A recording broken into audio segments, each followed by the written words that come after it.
Hello എല്ലാവർക്കും നമസ്കാരം. Welcome to red pepper spice. ഞാൻ മഞ്ജു. ഇന്നൊരു വെജിറ്റബിൾ കുറുമയാണ് ചെയ്യുന്നത്. നമ്മൾ റെസ്റ്റോറൻറ്റുകളിലൊക്കെ കിട്ടുന്ന വെജിറ്റബിൾ കുറുമയ്ക്ക് പ്രത്യേക ടേസ്റ്റ് അല്ലേ? അപ്പോൾ അതുപോലെ തന്നെ നല്ല ടേസ്റ്റ് ആയിട്ടുള്ള വെജിറ്റബിൾ കുറുമയാണ്. എല്ലാവരും ട്രൈ ചെയ്ത് നോക്കുക. അപ്പോൾ എങ്ങനെയാണ് ചെയ്യുന്നത് നോക്കാം. ഇത് 100 ഗ്രാം ക്യാരറ്റ് ഉണ്ട്. 100 ഗ്രാം ക്യാരറ്റും ഒരു 4 ബീൻസും, അതുപോലെ 100 ഗ്രാം കിഴങ്ങ്, 100 ഗ്രാമോളം കോളിഫ്ലവർ, 80 ഗ്രാമോളം ഫ്രോസൺ പീസാണ്. ഇനി ഇതിനകത്ത് ആവശ്യത്തിനുള്ള ഉപ്പിട്ട് കൊടുക്കാം. കുറച്ച് മഞ്ഞൾപ്പൊടി, 2 നുള്ളു മഞ്ഞൾപ്പൊടി, ആവശ്യത്തിനുള്ള വെള്ളം ഒഴിച്ചു കൊടുക്കാം. ഇത് നമുക്കൊന്ന് വേവിച്ചെടുക്കാം. ഇത് വേവിച്ചെടുക്കാനായിട്ട് ഹൈ ഫ്ലെയിമിൽ ഒരു വിസിലാണ്. 2 വിസിൽ വേണം വേവിക്കാൻ. 2 വിസിൽ വേവിച്ചു കഴിഞ്ഞാൽ പച്ചക്കറി ഒരുപാട് ഉടഞ്ഞു പോകുന്നതുകൊണ്ട് ഞാൻ ഹൈ ഫ്ലെയിമിൽ ഒറ്റ വിസിലിന് മാത്രമേ വേവിക്കുന്നത്. ഞാനിവിടെ കുറച്ച് എണ്ണ എടുത്തിട്ടുണ്ട്, അത് ഇതിനകത്ത് ഒഴിച്ചു കൊടുക്കാം. ഞാൻ കുറച്ച് വെളിച്ചെണ്ണ കൂടെ ചേർത്താണ് എടുക്കുന്നത്. പൊട്ടിത്തെറിക്കരുത്. ഇതിനകത്തോട്ട് ഒരു 6 ഏലക്ക, 4 ഗ്രാമ്പൂ, ഒരു വലിയ കഷ്ണം പട്ടയും ഒരു കുഞ്ഞു കഷ്ണം പട്ടയും, പിന്നെ കുഞ്ഞു പീസ് തക്കോലം, ഇതൊരു 10 കുരുമുളക് ഉണ്ടായിരിക്കേ, 1/2 ടീസ്പൂൺ പെരുംജീരകം, ഇത്രയും കൂടി ഇട്ട് കൊടുക്കാം.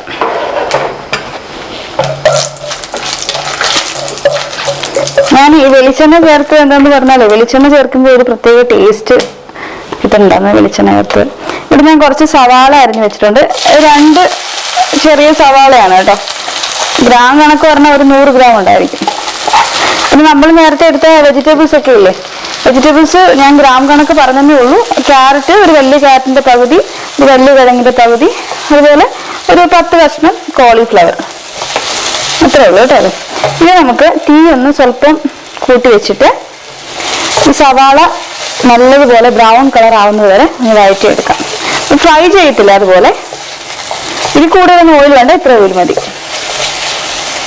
അതിനകത്തോട്ട് 2 നുള്ള് പഞ്ചസാര കൂടെ ചേർത്ത് കൊടുത്തിട്ടുണ്ട്, ചെറിയൊരു മധുരത്തിന് വേണ്ടിയൊക്കെയാണ്. ഇതൊന്ന് നല്ലപോലെ ബ്രൗൺ കളർ ആവണം.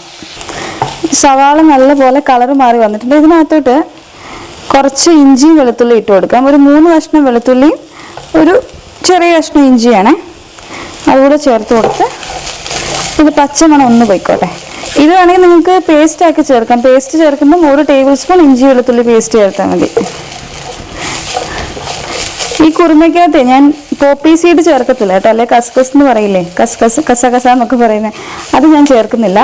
പോപ്പി സീഡ് ചേർക്കരുതേ. ഇതിൻ്റെ പച്ചമണം ഒന്ന് മാറട്ടെ. ഇതിനകത്തോട്ട് ഞാൻ കുറച്ച് വെള്ളം ചേർക്കുകയാണ്. ഒരു 4 ടേബിൾ സ്പൂൺ വെള്ളം കാണും. ചേർത്തിട്ട് ജസ്റ്റ് ഒന്ന് മിക്സ് ചെയ്യാം. തീ ഒന്ന് കുറയ്ക്കണം. തീ ഒന്ന് കുറച്ചിട്ട് ഇതിനകത്തൊരു കുറച്ച് മസാല ചേർത്ത് കൊടുക്കാം. 1/2 ടീസ്പൂൺ മഞ്ഞൾപ്പൊടി, 1/4 ടീസ്പൂൺ കശ്മീരി മുളക് പൊടി, ഒരു വലിയ ടീസ്പൂൺ മല്ലിപ്പൊടി, ഇത്രയും ചേർത്തിട്ട് ഒന്ന് മിക്സ് ചെയ്യാം. മുളക് പൊടി കുറച്ച് ചേർത്താൽ മതി, മല്ലിപ്പൊടി ഒരു സ്വല്പം മുന്നിട്ട് നിൽക്കട്ടെ. നമ്മൾ ഈ വെള്ളം ഒഴിച്ചതുകൊണ്ട് മസാല കരിഞ്ഞു പോകത്തില്ല കേട്ടോ. അതിൻ്റെ പച്ചമണം ഒന്ന് മാറാൻ വേണ്ടി ജസ്റ്റ് 1 മിനിറ്റ് ഒന്ന് വഴറ്റി കൊടുക്കാം. ഇതിൻ്റെ പച്ചമണം പോയി. ഇനി ഇതിനകത്തോട്ട് കുറച്ച് തൈര് ചേർത്ത് കൊടുക്കാം. ഇത് ഞാൻ 3 ടേബിൾ സ്പൂൺ തൈര്, അധികം പുളിയില്ലാത്ത തൈര് കേട്ടോ. പുളിയില്ലാത്ത തൈര് നല്ലപോലെ ഉടച്ചെടുത്താണ്, അത് ഇതിനകത്തോട്ട് ചേർത്ത് കൊടുക്കാം. ചേർത്ത് കൊടുത്ത ഉടനെ തന്നെ ഇളക്കിക്കോണം. ഇളക്കുമ്പോൾ അതിങ്ങനെ കട്ട പിടിക്കാതെ, അല്ലെങ്കിൽ പിരിഞ്ഞ് കിടക്കാതെ നമുക്ക് മിക്സായിട്ട് കിട്ടും.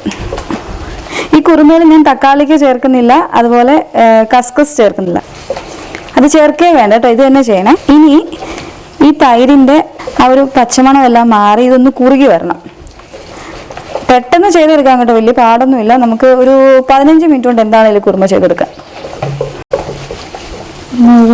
കുറുകട്ടെ, നല്ലപോലെ ഒന്ന് കുറുകി വരണേ.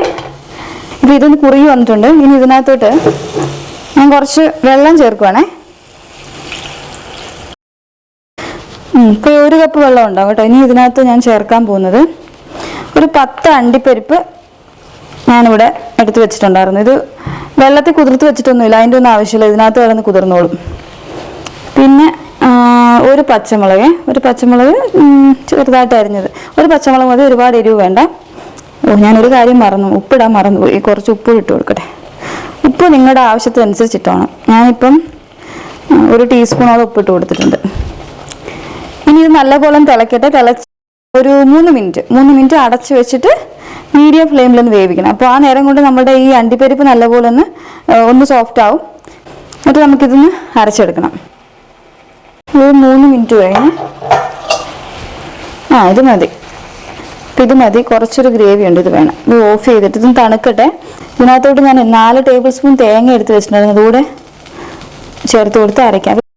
ഇവിടെ നമ്മുടെ ഗ്രേവി റെഡി ആയിട്ടുണ്ട്. ഇവിടെ ആ പച്ചക്കറി എല്ലാം വേവിച്ച് വെച്ചിട്ടുണ്ട്. ഇതുണ്ട്, ഒരുപാടൊന്നും അതിങ്ങനെ ഉടഞ്ഞു പോയിട്ടില്ല, എന്നാൽ എനിക്ക് പീസായിട്ട് കിട്ടിയിട്ടുണ്ട്. ഹൈ ഫ്ലെയിമിൽ ഒറ്റ വിസിൽ. ഇവിടെ ഞാനൊരു പാൻ എടുത്തിട്ടുണ്ട്. അതിനകത്തോട്ട് ഞാൻ കുറച്ച് ബട്ടർ എടുത്ത് വെച്ചിട്ടുണ്ട് കേട്ടോ. ഇത് പോരാത്ത ഒരു 2 ടേബിൾ സ്പൂൺ ബട്ടർ ഉണ്ട്, അത്ര ഇടുന്നുള്ളൂ. കൂടുതൽ വേണമെങ്കിൽ കൂടുതൽ ചേർത്ത് കൊടുക്കണേ. ബട്ടർ ഒന്നിങ്ങനെ ചുറ്റിച്ച് കൊടുക്കാം. ബട്ടർ ചേർക്കുമ്പോഴേ തീ ഒന്ന് കുറയ്ക്കുന്നത് നല്ലതായിരിക്കും. ഇതിനകത്തോട്ട് ഒരു സ്വല്പം മഞ്ഞൾപ്പൊടി ഇട്ട് കൊടുക്കാവേ. ഒരു നുള്ള് മുളക് പൊടി. ഇതൊരു കളറിനൊക്കെ വേണ്ടി, കളറിന് മാത്രമല്ല നല്ല ഫ്ലേവറും ഉണ്ടാവേ. അതുപോലെ ഒരു സ്വല്പം മാത്രം മല്ലിയില കൂടെ ചേർത്ത് കൊടുക്കാം. തീ കുറച്ച് വെക്കണം, അല്ലെങ്കിൽ ഇത് കരിഞ്ഞു പോകാനുള്ള ചാൻസ് ഉണ്ട്. ഇതിനകത്തോട്ട് നമ്മളിപ്പോൾ അരച്ച് വെച്ചിരിക്കുന്നില്ലേ, ഈ അരച്ച് വെച്ചിരിക്കുന്ന ഗ്രേവി കൂടെ ചേർത്ത് കൊടുക്കാം. ഇത്രയും കളർ വേണ്ടെങ്കിൽ മുളക് പൊടി ചേർക്കണ്ട, മുളക് പൊടി ചേർക്കാതെയും ചെയ്യാം. ഞാൻ ചിലപ്പോൾ മുളക് പൊടി ചേർത്താണ് ചെയ്യുന്നത്. ഇളക്കി കൊടുക്കാം. ഇപ്പോൾ കുറുമ അല്ലാതെയും ചെയ്യാം. ഈ ഒരു സ്റ്റെപ്പ് ഇല്ലാതെ നമുക്ക് വേവിച്ച് വെച്ച വെജിറ്റബിൾസും ഗ്രേവിയും കൂടെ മിക്സ് ചെയ്തിട്ട് വേണമെങ്കിലും ചെയ്യാം. ഞാൻ പക്ഷേ ഇങ്ങനെയാണ് ചെയ്യുന്നത്. എനിക്കിതാണ് കുറച്ചുകൂടെ ടേസ്റ്റി ആയിട്ട് തോന്നിയത്. ഇതിനകത്തോട്ടെ ഈ ഗ്രേവിയുടെ കുറച്ച് അരപ്പുണ്ടായിരുന്നു, അതിനകത്ത് കുറച്ച് വെള്ളം കൂടെ ചേർക്കുവാണ്. വെജിറ്റബിൾസ് കൂടെ ചേർത്ത് കൊടുക്കാവേ. വേണ്ട, എനിക്ക് വെജിറ്റബിൾസ് അങ്ങനെ തന്നെ കിട്ടിയിട്ടുണ്ട്, അല്ലെങ്കിൽ ഇതെല്ലാം കൂടെ ഉടഞ്ഞു പോയേനെ.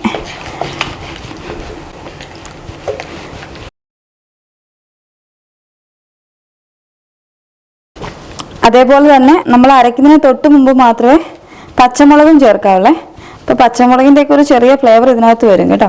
പിന്നെ ഏലക്ക സ്വല്പം മുന്നിട്ട് നിൽക്കണം. ഇനി ഇതിനകത്തോട്ട് ഇതൊന്ന് തിളച്ച് വരുമല്ലോ. ഇപ്പം ഉപ്പൊക്കെ നോക്കണം. പുളി ഒരുപാട് ആവാൻ പാടില്ല, കുറച്ച് പുളിയുള്ള തൈര് എടുക്കാവുള്ളൂ. ഇതിനകത്തോട്ട് ഞാൻ ഒരു 2 നുള്ളി ഏലക്കാപ്പൊടി ഇട്ട് കൊടുക്കുന്നുണ്ടേ. പിന്നെ ചേർത്ത് കൊടുക്കുന്നത് ഒരു 1/4 കപ്പ് പാലുണ്ട്, അതായത് 60 ml പാല് കൂടെ ചേർത്ത് കൊടുക്കാം. ഇതിനകത്ത് പുളി കൂടുതലായിട്ട് തോന്നിക്കഴിഞ്ഞാൽ 1/2 കപ്പ് പാല് ചേർക്കാം. പാലില്ലെങ്കിൽ ഒരു 3 ടേബിൾ സ്പൂൺ ക്രീം ചേർത്താൽ മതി.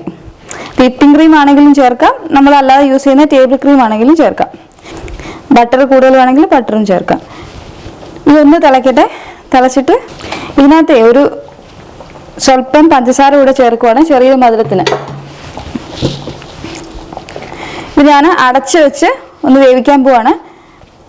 ഒരു 2 മിനിറ്റ് മതി, 2 മിനിറ്റ് മീഡിയം ഫ്ലെയിമിലെ. കുറുമ റെഡി ആയിട്ടുണ്ട്. നല്ലൊരു മണം വരുന്നുണ്ട്. ഇതാ ഇങ്ങനെ ഇരിക്കും കേട്ടോ. ചൂടോടെ തന്നെ സെർവ് ചെയ്യാം.